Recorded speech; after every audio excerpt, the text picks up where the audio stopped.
اور جو لوگ اپنی بیویوں پر بدکاری کی تہمت لگائیں اور خود ان کے سوا اور گواہ نہ ہوں، تو ہر ایک کی شہادت یہ ہے کہ پہلے تو 4 بار اللہ کی قسم کھائے کہ بے شک وہ سچا ہے، اور 5ویں بار یہ کہے کہ اگر وہ جھوٹا ہو تو اس پر اللہ کی لعنت۔ اور عورت سے سزا کو یہ بات ٹال سکتی ہے کہ وہ پہلے 4 بار اللہ کی قسم کھائے کہ بے شک یہ جھوٹا ہے، اور 5ویں دفعہ یوں کہے کہ اگر یہ سچا ہو تو مجھ پر اللہ کا غضب نازل ہو۔ اور اگر تم پر اللہ کا فضل اور اس کی مہربانی نہ ہوتی تو بہت سی خرابیاں پیدا ہو جاتی۔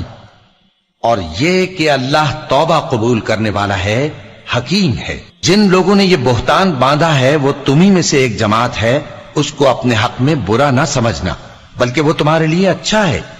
ان میں سے جس شخص نے گناہ کا جتنا حصہ لیا اس کے لیے اتنا وبال ہے، اور جس نے ان میں سے اس بہتان کا بڑا بوجھ اٹھایا ہے اس کو بڑا عذاب ہوگا۔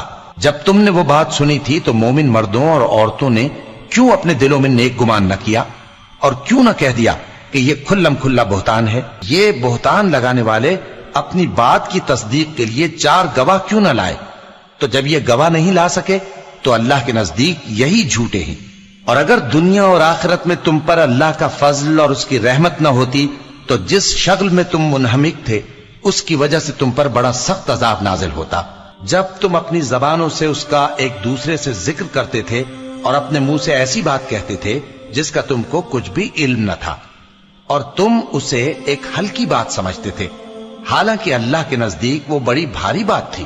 اور جب تم نے اسے سنا تھا تو کیوں نہ کہہ دیا کہ ہمیں شایع نہیں کہ ایسی بات زبان پر لائیں؟